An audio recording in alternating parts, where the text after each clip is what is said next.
Welcome to the Good Success Podcast. We have an amazing show scheduled for you today, but before we get started, let's have a word from our sponsors. Radius Renovation Group is a full-service construction management solution for investors of single-family and small multifamily investors in 25 states. Whether you own one property or hundreds in different states, the goal is to be your one-stop shop for all your construction needs to increase property values and to give you a positive and profitable outcome. Using their 8-step process, Radius will walk the project, complete a line-by-line scope of work and estimate, schedule work with licensed and Radius-certified contractors, manage the project and contractors, pay the contractors as work is completed, provide quality control throughout the project, and when the project is complete, do a final inspection. Clients are provided with login access to Radius's cloud-based project management platform to view work schedules and updated photos of each job. There is even the ability to directly message the project manager. Radius only works with real estate investors, so they speak your language and understand your needs, from project timing to investor-friendly pricing. If you're an investor who is done trying to manage contractors and rehabs on your own, it might be time to consider having Radius as your partner. To put their expertise to work for you today, visit the Radius website at www.radiusreno.com or call them right now at 417-730-9777. And now, back to the Good Success Podcast. You know, it's trying to be successful, but at the same time helping others accomplish, and I think that's the only way to be successful. I mean, if you're not helping others, then there should be a win-win, and you should be helping others for your success. So you got to be providing a need to get what you want. You help others to get what you want, right?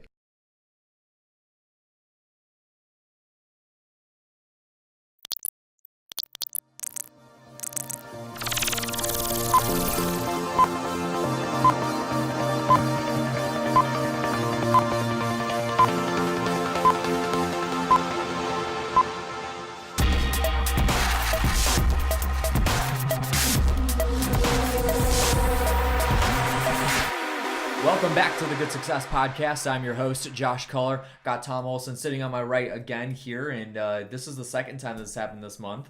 Yep. It's interesting because normally you're on my left side. Yep. But it's all good. It works out still. It works. Yeah. So we got it going. Yeah. So today, the reason why we're set up this way is because we got someone in the house today in the studio. We've got Mr. Greg Slaughter in the studio. What is going on, Greg? How you doing? Good afternoon, everybody. Thanks for having me. I appreciate you having me on. And thank you for coming in. So Greg is actually out of Phoenix and part-time living in Northwest Indiana. So I don't know if I'd say part-time now. I've only been in Phoenix 4 days this year. The rest of the time has been here, so I think things have kind of swapped. Yeah. But he says his home is in Phoenix. Right. So Tom, you want to introduce Greg because you know him better than me? Absolutely cool. So Greg and Kim are here in Gary, Indiana, kind of like where, if you guys listen to us, you guys know that I have a passion for Gary. I love Gary, so I love hooking up with local Gary investors. And he's actually from Phoenix, and he decided to come here to this market because he saw an opportunity. So I was like, I want to get this guy on my podcast. I want to make sure that everybody else knows that there's other people doing awesome, wonderful things in Gary, and they do seller finance and rentals in Gary, Indiana. So I'm super excited to have him on and talk about what he's doing and how he's helping us flip the city of Gary, whether he likes it or that's what he wanted to do or not. He's in on it now. That's not how it started out, but that's what it's evolved to. And I'm very passionate about it as well. So it's kind of good to do something behind other than just make money. Yeah, exactly. Yeah, absolutely. You're already in on it, so you're already on board. But we were having some interesting conversations before we even started the podcast, and so I'm excited to get to interview Greg and get to pick his brain on some of this Gary investing, and it's going to be awesome. But before we get into it, if you guys haven't already, make sure you have subscribed to the Good Success Podcast. We're on all podcast platforms. Just go search Good Success and you'll find us there. Or you can just download the mobile app, make it super easy as Tom pulls it up here. All you got to do is go to the Apple App Store or the Google Play Store for Android, search Good Success, and you'll find it there. Got incredible search functionality on it. It's super easy to use, so just make sure you do that. Up to 180 episodes. Man, we're rolling. Yes. Rocking and rolling. We've recorded probably up to 190 now at this point, but Man, so hopefully you guys are enjoying the content. And if you are on Apple Podcasts, head over there and leave a 5-star review. We would love to hear your thoughts on it. And then the Good Success Mastermind. At this point, the Mastermind, we were recording this in April, but the Mastermind's probably already done in May. But if you guys want to learn more about it, goodsuccess.com/mastermind is where you can learn more about that. Fill out the application there. You'll get on a phone call with Tom. Tom, tell us a little bit about the Mastermind, what you guys got going in the works right now. So August 5 through 9. I'm trying to make sure that was the exact date here. So that sounds right. I'm pretty sure it's August 5 through 9.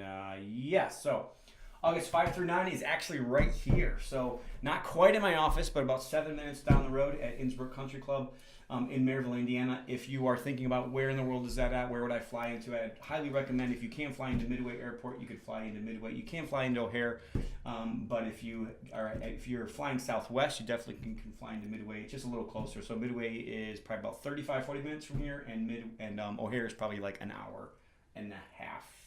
Depending on traffic. Yeah, depending on traffic. Yeah. Anyways, if you are interested in being a part of a collective group of people that some people know, like in a business, there's all these different processes, right? There's sales, there's marketing, there's operations, there's management, there's finance, and you might be strong at one of those points, but more than likely you're not strong at all three of them. None of us really know everything about everything. So to get into a group of collective people that can actually help you make decisions and give you direction on your weaknesses or the biggest issues in your business is an amazing, powerful meeting. And if you can be a part of a mastermind, I highly recommend it. And if you want to have the difference maker in good success, though, for us is we're pushing people back towards their purpose and pushing people back towards their passion. And we believe that everybody was placed here for a reason. And sometimes, like most of the time, your work actually is part of that purpose, and trying to make sure that the decisions that you make aren't just about the money that you make at the end of the day, but it is about like why you're placed on this earth. So if you're interested for a group like that, I highly recommend Good Success Mastermind, goodsuccess.com/mastermind. Fill out the application and we'll have a chat. Yeah, absolutely. And then the Community Go Giver event, communitygogiver.com is where you can pick those tickets up. June 26th through 28 is when that is happening, right here in the office. So not quite at the country club, but it's right here in the office. And so we're selling out at 80 tickets. That's not what we have available right now. So if you don't want to miss out on this opportunity, you want to come for this incredible 3-day event with some incredible speakers, make sure you sign up communitygogiver.com. Tom, we're going to talk about Gary a little bit today, so maybe we can dive into that a little bit more. So into the the Community interview. Go Giver is part of, like, the whole reason why I started this was to help get out the vision of flipping the city of Gary. So let's put one of the reasons. The other reason is I wanted to be able to bring my local network together with the national network that I have. And so a lot of my lenders, a lot of my buyers will come to this event. We're actually doing 2 days of bus tours. So the second day and the third day, the half days, the second from noon on, for after lunch, we'll have lunch here, and then we're going to go out and actually look at property. So that Friday in particular, we're going to be only going to Gary properties. So you guys have been hearing me talk about this for a long time, and a lot of people are actually starting to get excited. I actually got 4 phone calls this week about, like, I heard about Gary, Indiana, and you're the guy to talk to. And I'm like, well, I'm not sure if that's the case or not, but I can definitely help you if you're interested in Gary, Indiana. So the word has got out, not just for me, but from all the other jobs and things that are kind of happening in this area, and it's a really exciting place to be. I believe that by the end of 2020, people will either have invested in Gary, Indiana, and be happy that they did, or they will be sitting on the sidelines wishing that they would have. Yeah, absolutely. So communitygogiver.com is where you can pick your tickets up. So speaking of Gary and speaking of opportunities and not sitting on the sidelines, let's get into the interview today. We got Greg Slaughter not on the line. He's in the house. You did that last one. I did. I did. I'm so used to I was gonna saying say, that. should I pick up my phone? So Or? you say that. We're gonna have you on the line. So Greg, do us a favor. Introduce yourself. So who you are, what you do, how long you've been doing that, a little bit about your background. Okay, well, I'm Greg Slaughter. I've been investing since 1999. That's when I got my first rental property. I wanted it much earlier. I was born in 93. Okay. So. Okay. I went to my first real estate conference in 1984, though. I bet you weren't born then. So that was back in I knew I wanted to be in real estate actually when I was 16 years old. There's a whole long story behind that, but that's when I knew I actually wanted to be in real estate. But I didn't get my first rental until 1999. And then I left corporate America in 2002, and I've been in real estate full-time since then. Awesome. Yeah, so talk about kind of your background in corporate America. I know that you kind of explained that to me earlier, but even from the start to all the way up until when you got out of corporate America. Right. Well, when I was 17, I wanted to drive, obviously. So my parents said, you got to go get a job. I went down to the local McDonald's, I filled an application, and that's really the only application I ever filled out in my life. So I got a job, and by the time I was 19 years old, I worked my way up. By the time I was 19 years old, I was running my own McDonald's restaurant, and then I continued to work up through the ranks. And when I retired in 2002, I was a training consultant for the West Coast, and so I was responsible for most of the states on the West Coast.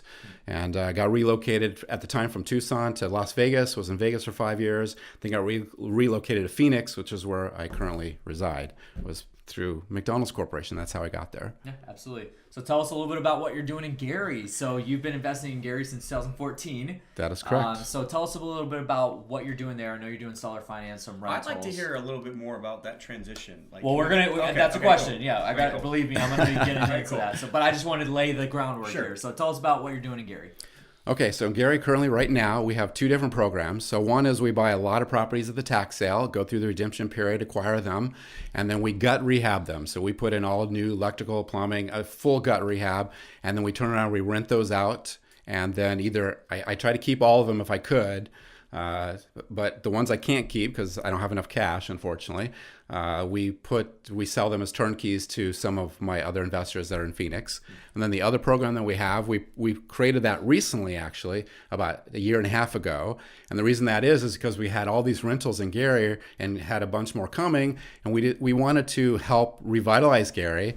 I basically fell in love with Gary, actually, and I realized that there's more to life than just making money. And so I wanted to make a difference in the community. And I also wanted to help the community with home ownership because I see so many people are just stuck in a rut and only rent for the rest of life. And I'll never forget, we did it as a test. And the very first one we ever did, the buyer actually was crying at the closing table. And it was amazing. So it was like, okay, we're hooked now. So we're all in from that point. Yeah, this so is more than so just our transaction. yeah, it was different. I mean, I've done hundreds and hundreds of transactions. I've never had a buyer cry at the closing table. Yeah. The very first deal we did here, they were crying, and it's amazing what you hear. And you tell them they're approved and they're going to get to own their own home. I mean, sometimes you have to do this with their phone because they're yelling and screaming. I mean, we have several dozen of those stories. It's pretty amazing, actually. That's awesome. It's pretty opposite from the tenants that are screaming in different Yeah. Well, maybe that's your tenants. No, just kidding. That's not mine. No, no, but you're right. Tenants do like to scream sometimes. Absolutely. Yeah. This is a good scream. We had one lady that was actually upset with us because we were sending her notifications that her rent was due. And we told her, we said, how dare you, Tom? We know it's due on the 1st, and today's the 16th, and if you just pay it by the 5th, you don't get those notifications. Right? You ruined her day. She acted like it. I was like, okay. Come on, Tom.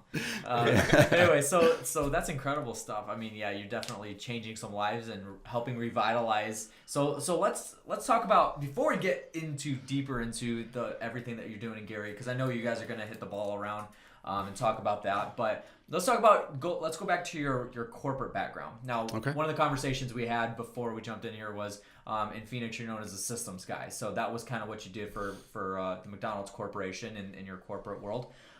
So one of the things we actually mentioned was that real estate investors have a hard time. They can hustle. They learn the deals and how to run numbers, but they just don't know how to build businesses, a lot of them. So kind of talk about that. I know you're wanting to get into mentoring and whatnot, but for the people that are listening, how important is it to look at this as a business and actually build it out as a business? And what are some things they can take action on now? Right. Well, I agree with you 1,000%. And I think that's the biggest challenge in this business.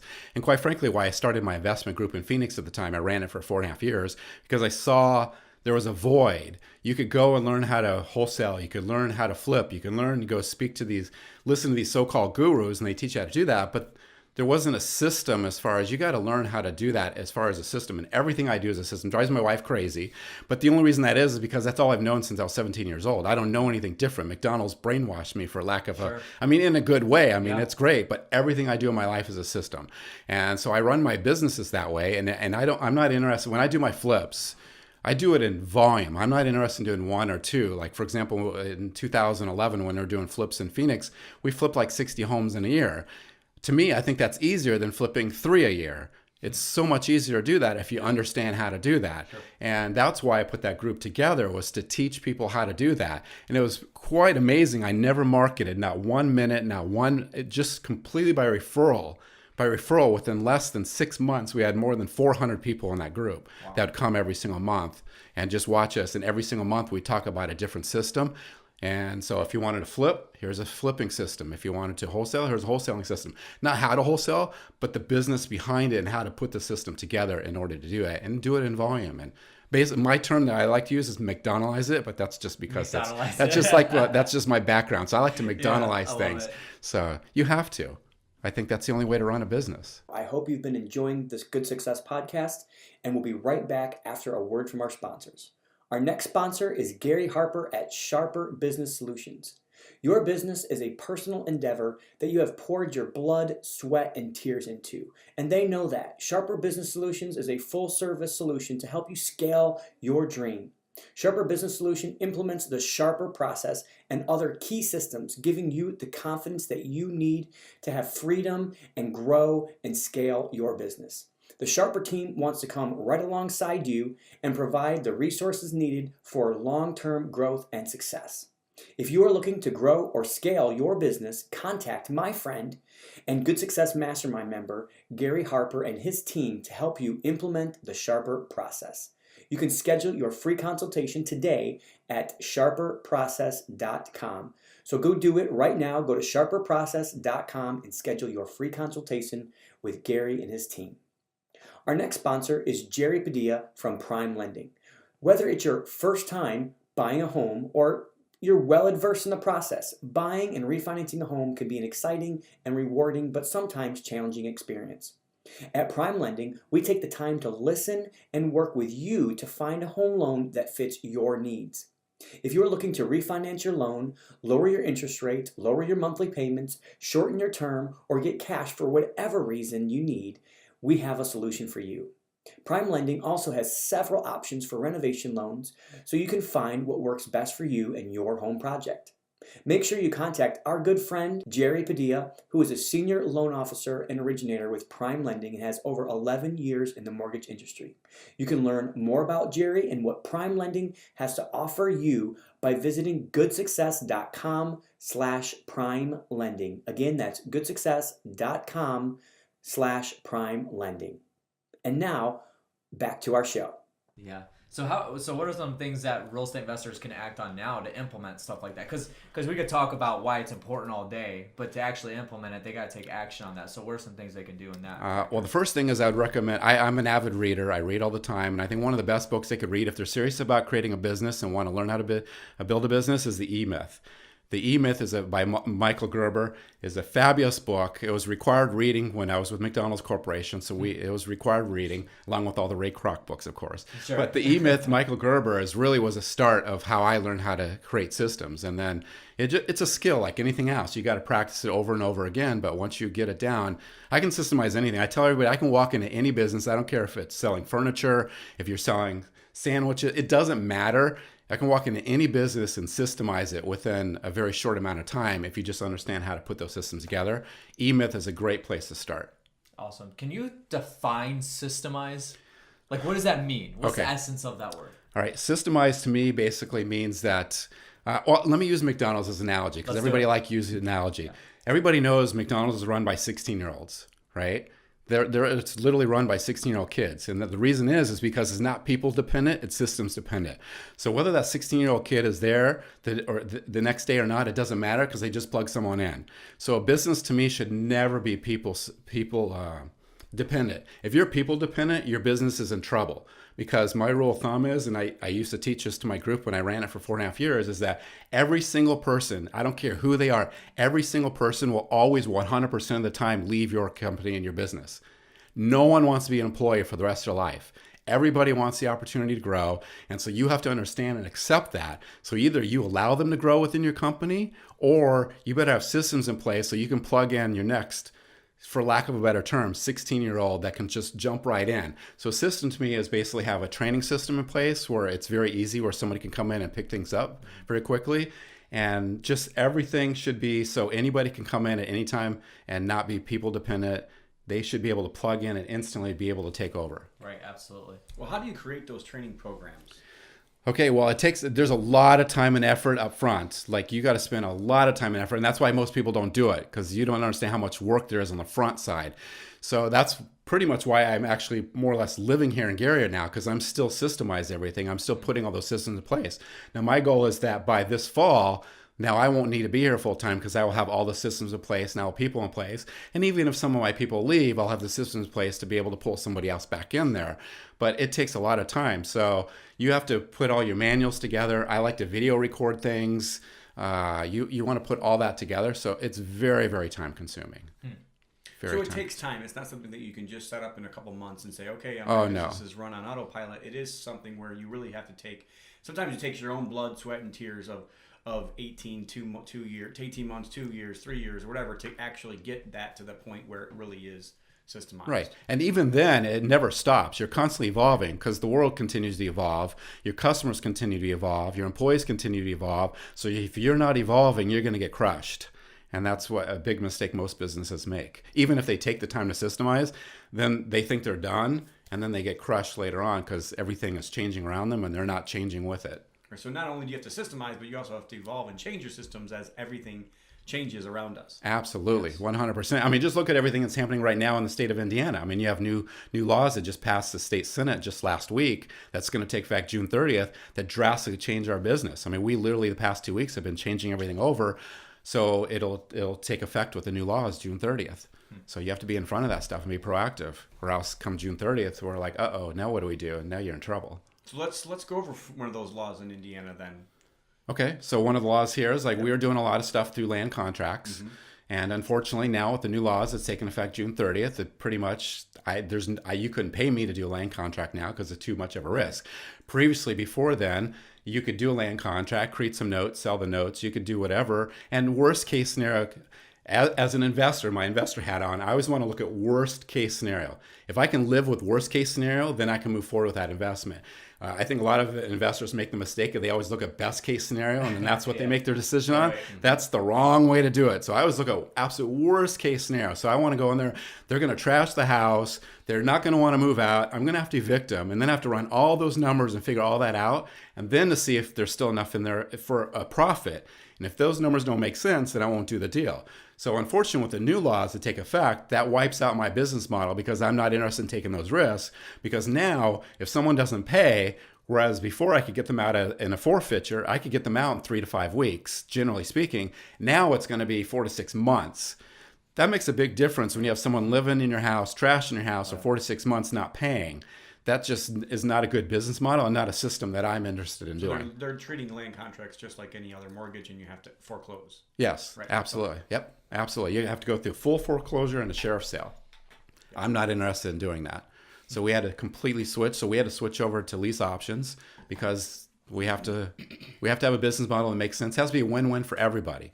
And you know what's sad sometimes is when, and this is why we went to Washington together, so right. Greg was actually one of the people that was with me on the Hill when we went to Washington and talked to the senators, and we were trying to just tell them, hey, when you make laws, you have to consider everybody that's in the equation. If you make it so one person is now no longer going to do the deal, or no longer, like you said, you're going to completely not even give these people these opportunity anymore, now the whole deal falls apart.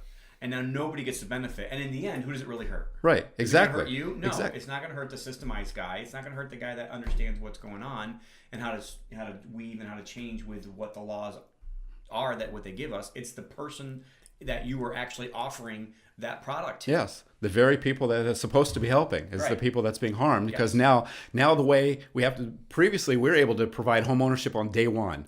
Now we can no longer provide home ownership on day one. We do a lease option, and we're helping them get their financing. We'll provide seller financing later on, but after they're seasoned and our risks go down. When they're going in there and you don't have any seasoning with them, then it's too high of a risk. Now, if they go in there and they got 2 or 3 years worth of seasoning, now I'll finance them because now it's a known commodity, and now I'll take that risk. My risks go down. So it just extends the time period of when they can actually, quote unquote, legally own the house. That's all. Very interesting. So let's kind of switch tracks a little bit. Let's talk about Gary, because I know this is what Tom's passionate about. I know it's what you're passionate Absolutely. about. So let's hit the ball around back and forth to each other. So, why Gary? What? I mean, you're in Phoenix, right? It's Okay. like a totally different world. So you live in Phoenix, and then now you're investing in Gary. So why Gary? Like what does Gary have to offer? Are there water in basements in Phoenix? We don't even have basements in Phoenix, so. I don't think they have water. We have water. Yeah. They don't have water in Phoenix either. No, They've got no, bottled no, water. no. We don't have furnaces. You know, I had to learn a lot when I got here. We don't have basements. We don't have furnaces. Most of our roofs are tile, so I had to learn a lot about shingle roofs. It was a whole new world for me when I got here. I was like, what is this? So go into that a little bit. So why Gary? Like, what made you want to come here? Okay, all right. So there's a kind of a backstory on this. So let me tell you the backstory. All right. So when I left corporate America in 2002 to pursue real estate full time, my goal was obviously to be free and travel the world, and we were very successful. I was doing a ton of flips and got some rentals, and we were doing a lot of buying builder closeouts and turning around and wrapping them, seller financing to other couples.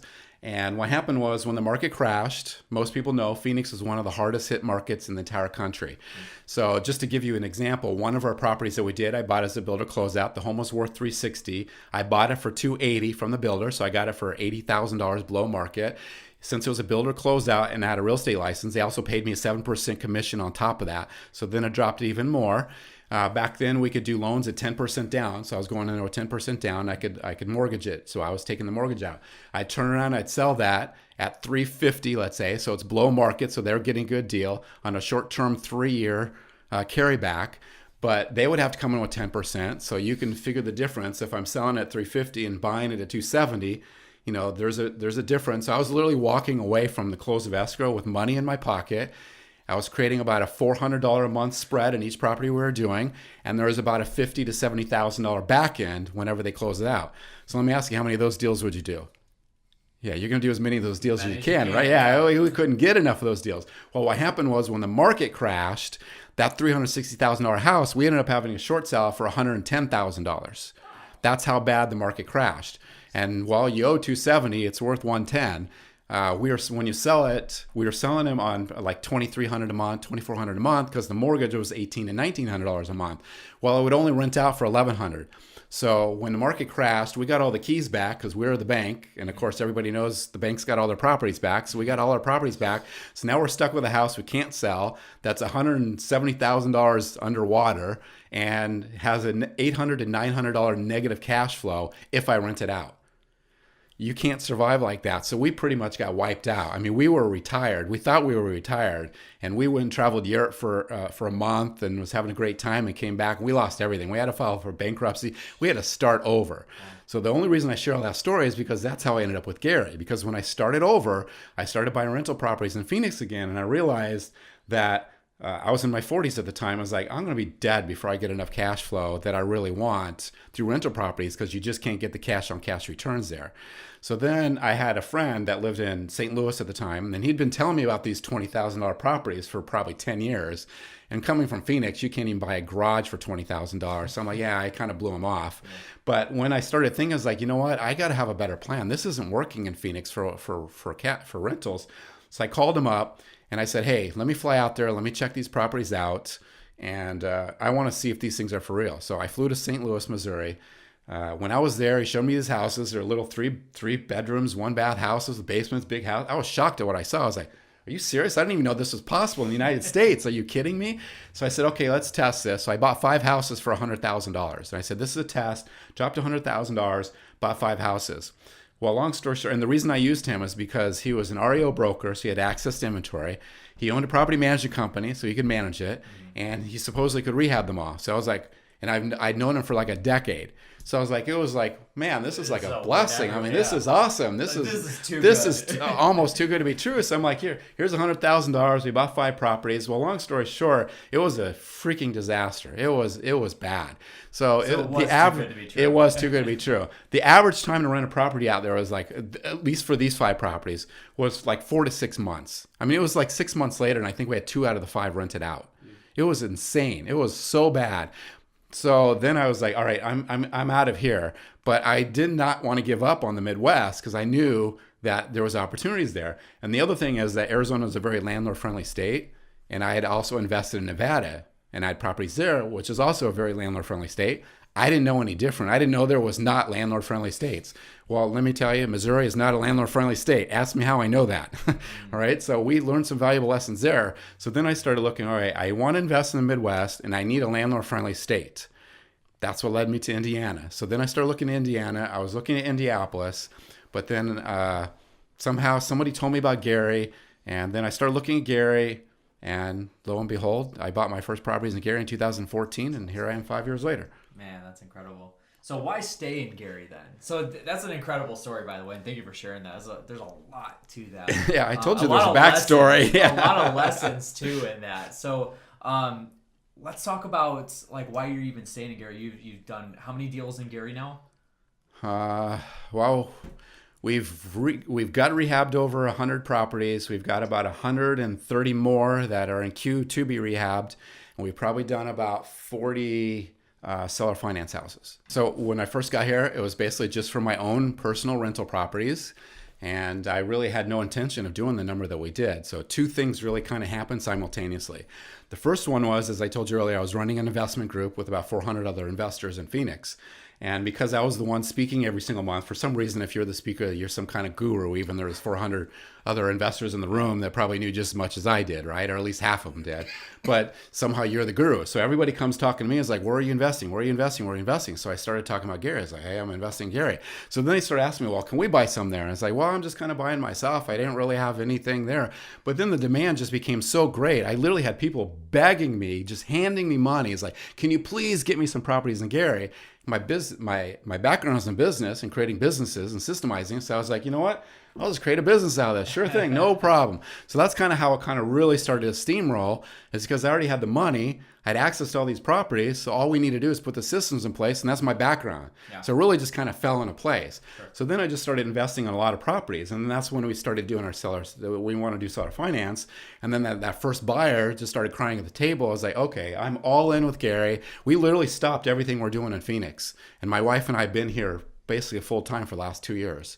We're just trying to get all the systems in place, and I'm very passionate about revitalizing Gary, and it's just amazing what has happened in the last 5 years there. So tell us about that, because the listeners have heard my take on it, and the listeners have heard our experience, but it's always great like to have another person's experience. So and he had no idea I was going to ask him this question. So just tell me the difference between 2014 and now. Like, what has changed in Gary? What are you seeing? How quick are houses renting now versus before? How much are they renting for?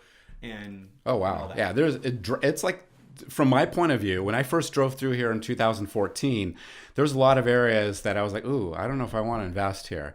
Pretty much now, I'll invest probably 90% of Gary I'll go into. I don't have any issues with. And there's so many differences. One is there's so many houses that are being rehabbed and upkept now, and so many less boarded houses, and so many houses have been torn down.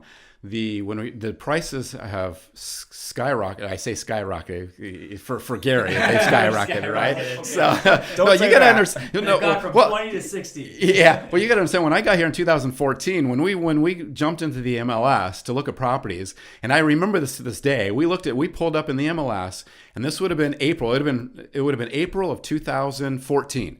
So we pulled up the MLS and we pulled up all properties for $20,000 or less. That's all we did. I think there was 271. I remember that. So it was somewhere maybe give or take one, but it was real close to around there. Yeah, you can't even find one under $20,000. Well, that's livable. I mean, you can find something that without a roof that's fallen down, that should be torn down, but you can't even find a house under $20,000 now, and that's just in the last. Really in the last 3 years is really when that's happened. Because even 3 years ago, you could still buy something under 20. You can't even, that's not even fathomable anymore now. That's livable. There are still two areas that I do not want to buy in. I will buy in probably the majority of Gary, but there are still couple areas that I really don't want to, just because I think the demand's there, or there are some areas that are a little more dangerous than other areas that I would stay out of. So I would agree with that, and in certain streets too. Yep, like even when you go into the so-called good areas, I wouldn't go on certain streets. You got it. So absolutely. So what's the difference between? So for me, this is my experience. My experience was 3 years ago. If I had a vacant property in Gary, it wouldn't take 4 months like it did in, like you were telling me your experience. It'd probably take 2 to 3 months though, a lot of times to fill those vacancies. And at the time, for me, they were renting for $675. For us, that's drastically changed since then. What's your experience? Yeah.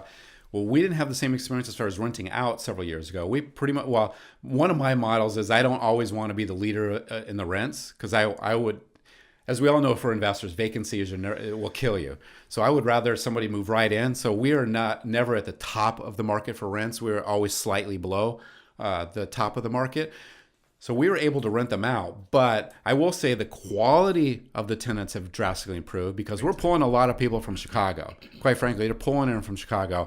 If I were to look at it, I'd probably have to guess probably 70% of our tenants are actually work in Chicago, but live here in Gary, out of our property management company. Yeah, well, we're specifically also targeting and marketing in Chicago too. Well, so we're helping pull them down. Right. Well, so for the people that don't know the difference between Chicagoland and Northwest Indiana, why are people moving that high percentage to? Well, I'll just give you an example that we just heard literally, I think, yesterday or the day before yesterday. So someone's moving from Chicago. They're paying $1,800 for a little 2-bedroom apartment. Now they're moving into a 3-bedroom, 1-bath house with a basement, with a backyard, enclosed backyard, for $800. So their payment literally dropped $1,000, and they're moving from a 2-bedroom apartment to a nice 3-bedroom house. An extra 20-30 minute drive. Yes, absolutely. Absolutely. I mean, it's a no-brainer. So the quality of tenants drastically improved. The rents have definitely gone up. They've probably gone up at least $75 to $100 since I've been here in 2014, at least. And I never thought that was possible. When I got here in 2014, when I told my investors, whatever rent you have, that's the rent you're going to get. And I also told them there would never be any appreciation. In fact, I have them sign disclaimers that was notarized before I would even allow them to invest with me, that basically told them that they are not investing for appreciation and they will never sell. So they had, before they could ever invest with me, they had to sign that and notarize it. And I have them all on file. I never envisioned what's happening in Gary now with all the jobs pouring in and people moving in, and just every block you go, there's a house being rehabbed now. It's insane. There are streets like, for example, in Marshalltown. When we one of our first properties in 2014 was in Marshalltown. I questioned why we bought a property in Marshalltown at that time. Now you go through there, that whole place is almost completely built up, and there may be like 15 to 20, there may be 20 houses that still be boarded up, and I think we own like 15 of them. Wow. And just because we haven't rehabbed them yet. So I know the rest of Marshalltown's getting rehabbed because we're going to be the ones doing it. It's just insane what's going on in Gary right now. You want to add anything? just come to the community go-go event. That's all you need to do. All I know is I'm glad I got here in 2014. That's all I got to say. So yeah. I mean, looking forward, I actually still see this going crazy, just because you look at the national economy, and you even talked about Phoenix. I travel around the country and I see a lot of what's going on in other areas. And if you look at all the national statistics, under $200,000, that number of houses is dwindling like every single month.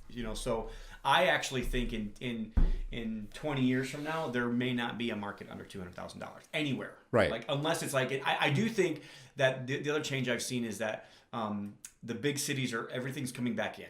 So people aren't really moving out 3 or 4 or 5 hours away from big cities. Everybody's moving back into big cities, and maybe that will change at some point. But I'll tell you, it kind of started to come out a little bit after the 2015-ish, but it's almost contracting again right now. So it's like even like nice areas like Chesterton, Indiana, are not really anywhere close to as popular as a Crown Point or as like nicer areas that are closer into the big cities. So I think if you're anywhere close to a big city, even in the bad neighborhoods, I believe the houses are going to continue to rise. And I think I base that based on just the monetary policy that we've had in the last 10, 15 years. We've printed so much money, and it's not even I don't even think it's appreciation.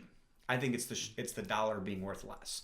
But how do you short that dollar? Well, you got to own hard assets that somebody has to have, and that's what real estate does. That's interesting. Right. And that's the value of understanding your market. You always say that the real estate market is not national, it's a local. So even Gary versus Crown Point, I mean, they're 15 minutes apart, but they're totally different markets. So that's super Well, just look what just happened with the casino passing the Senate last week. I mean, if once they get that built, I mean, just look at all those jobs. You got all the hotel rooms that are coming in, which is going to help the airport, because I know the airport is trying to get to get a major airlines in, but the reason they can't get a major airlines in is because there's no hotel rooms. Right. So if that casino goes in with 400 hotel rooms, well, guess what? Now they have a chance to get a major airline into the hotel. Into the airport. Yeah. So it's just amazing to me. I mean, that's why. I mean, we saw this 2 years ago, and one of the other reasons why we basically are here mostly full time. That's incredible. And there's really no hotel chains in Gary, is there? Right? Zero. Yeah. Zero. That's why they couldn't get. That's why they could not get vacation rentals in Miller Beach. Yeah. Yeah. Absolutely. There you go. And that's why they couldn't get a major airlines at the airport. Yeah. That's incredible. That's what I hear anyway. I mean, obviously, I'm not the guy that made the decision, but that's what I hear. Well, eventually, I believe it'll happen. They expand the runway, so now the runway at Gary Airport is actually longer than the runway at Midway. Right. I still think there's a lot of logistics jobs that can come into this area just because of where we're located. And north and south, we can go all the way down to the Gulf of Mexico, I-65, and east and west, 80-94. And then we're right on Lake Michigan, which most people do. I think the biggest gem that really hasn't really gone crazy, never really had a major slump, was Miller Beach. And I think if we can really focus on making that gem the gem that it really is, and now that they've made the whole national shore like a national park is a kind of a cool thing as well. I kind of am a little bit, I don't know what the word is, bitter, because I really would like to see some of that shoreline be developed at least to a certain degree with a hotel or something that would bring people to that lakefront more. Because right now, like, you have to drive in order to get there. So yes. I think the whole concept of, let's preserve everything versus, okay, let's have some areas of this where actually we create business and economy is worth thinking about. So, yeah.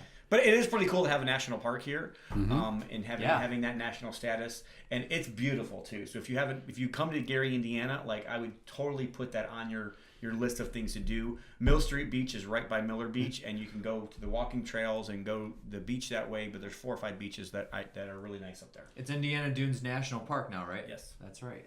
And Michael Jackson's house. Yeah, and Michael Jackson's house. Can't miss that. Every investor that comes into town with me always wants to go see Michael Jackson's house. So I had to bring that up. That's awesome. It's something like I almost bought a house 2 or 3 doors down from there, but I was like, I don't know. Maybe. Man, this is some interesting conversations. We can go on and on about this. So thank you for sharing everything that you guys have. But we're going to have to start wrapping this up. So we got 2 more questions that we ask every single person that we get on the interview here. But just recapping, you guys know your markets, and the way that you have done it is just absolutely incredible. And Tom as well, obviously. But just know your markets and come to the Community Go-Giver event, because you hear all this stuff. Systemize your business. And systemize your business. Yes. But you guys hear all the stuff that's going on in Gary. I mean, I've got the shirt on, the outline of Gary, right? So just come. Just come and hear all the stuff that's going on. I should have gotten a shirt. We could have been a trio. Yeah. Anyway, so Greg, I'll Tom. sell you one. Okay. Yeah, Are you flipping it? We're actually wholesaling it. Yeah. What do we want to do? Oh, rent it, lease it. No, you're going to wholesale it to me, and I'm going to flip it. Can I put an option in that? Yeah. That's hilarious. So, good success. I don't know how well you know us, but you know Tom. You've seen a little bit about what we're doing. You know about the whole Community Go-Giver event and flipping Gary and all that stuff. So you know a little bit about that, but maybe not the things that we're doing, the people that are in good success. But when you hear that term, good success, what comes to mind? What does good success mean to you? Well, I guess the first thing that will come to mind is that you're successful, but you're doing it in a good way, so you're helping others. That's probably how I would describe that. So that way there's a meaning and a purpose behind it. I mean, I feel kind of bad because I honestly haven't been to any of your meetings, so I don't know what it's supposed to mean. But I'm kind of guessing right now. So, it's not meant for a guess. It's just okay. Well, that's the first thing that be. comes to my mind is that it's trying to be successful, but at the same time helping others accomplish. And I think that's the only way to be successful. I mean, if you're not helping others, then there should be a win-win, and you should be helping others for your success. So you got to be providing a need to get what you want. You help others to get what you want, right? Love it. That's awesome. It's awesome. Yeah, and those are the best answers, the ones You that got you it. don't know us very well. You've never been Love around it. us, like so. Yeah, awesome I mean, stuff. for us, it is about the right kind of success. It's about having the right kind Yeah. of success, and that's different for you than it is for me. So, Right. just like you said, I do think that you ought to work with your hands, something that's good, make a good service, offer a good product to somebody, so you can have, so that way you can also give to those. And we need more of that in this industry. Unfortunately, I've seen too many Me too. shysters. Which is why I created good success. Right. All right, so you got to leave the audience with one thing. So whether it's a book you've read, I mean, you already shared the E-Myth, but whether it's another book you've read and you want to share that, a thought, a piece of advice, a quote, whatever it is, you want to share one thing and leave the audience with one thing, what would that be? All right. Well, one thing I said every single month, literally every single month that I spoke in my group for 4.5 years, and I brainwashed people into it, is I told them that, I'm going to be pimping somebody here for a second, so I'm going to apologize in advance, but if it's going to be a problem or not. But I told everybody that I bought and sold literally millions and millions of dollars worth of real estate. And the best investment I ever made was with Tony Robbins when I decided to go to UPW. I'm so passionate about that every single person I bring into my businesses, and I don't care what business it is I mandate them to go to UPW, and I pay for it. Wow. So I pay for their tickets, I pay for their plane trip, I pay for the hotel room, I pay for their food, and that's one of the first things they have to do when they join my company. It's a mandatory thing. Awesome. So it changed my life. I've seen it change many other people's lives.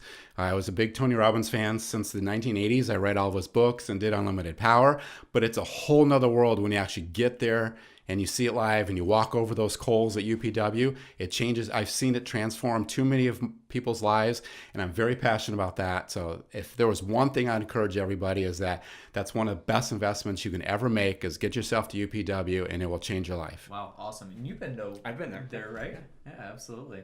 So, But he could pay for me to go if he wanted. Well, you said you already went. awesome. Well, that's interesting. So thank you for sharing that. Greg, Yes. thank you for coming in today. Thank you. For sharing everything you did. Man, we definitely appreciate your time. You're doing some incredible things. So we look forward to having you And back enjoying again it. soon. That's great. So if somebody wanted to get in contact with you and learn more about what you're doing in Gary, and they're not Phoenix investors, maybe they're somewhere else, what would be the best way to get in contact with you? Let's see. I wasn't going to give out my personal cell phone number, but Email address, website. okay, yeah, you can just give out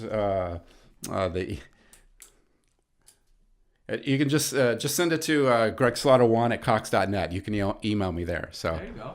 There you go. that'll So- work. Sorry, I wasn't prepared for No, that. it's all good. Greg Slaughter 1 at Cox.net, yeah. Got it. So that'll come directly to me. So it'll circumvent all my businesses and literally come direct to me. Sure, gotcha. All right, awesome. So thank you for sharing that. Greg, thank you for coming in. We look forward to having you back again soon. Oh, perfect. Thanks for having me. Awesome. All right, awesome. So that's going to do it for today's episode. We appreciate you jumping on and joining us for this Good Success podcast episode.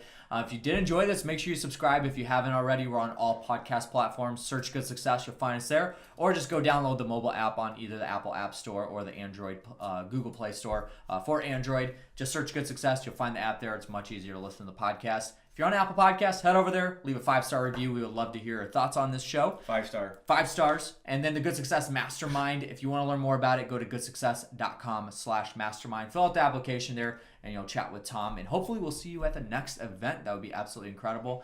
Community Go-Giver event. We don't need to talk about Gary anymore after this episode. Just if you you're are not interested in coming now, And don't come. then just don't come. Somebody Like else just skip to the next episode, right? So Community Go-Giver, guys.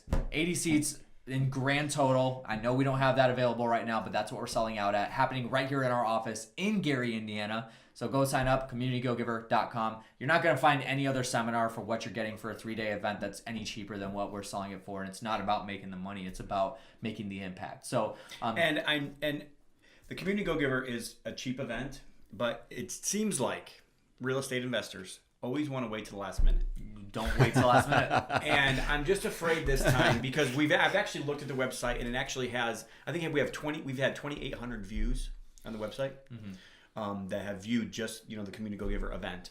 And so, and I know how many tickets we've sold, and I think we sold 7 this week actually. So I just hesitate for you guys to wait too much longer. Don't to wait any longer. Wait till the last minute. And then not only that, you already mentioned the issue we have with hotels. So that could be another issue as well. If you wait last minute, you also may not have a hotel room in the area. So I would also book your hotel, which we have the link as well for that. If you guys are interested for that, just let me know. So, and I'm not sure that that's on the website. So if you need a link for the hotel, just email me at tolson@goodsuccess.com. That's TOLSON@goodsuccess.com, and I can get you the email link for our hotel that we've got. Turn off this podcast right now. Go sign up. Thank you guys for joining us for this Good Success podcast episode. Remember to be a conduit, not a bucket. Work to have to give. And we'll catch you guys on the next one.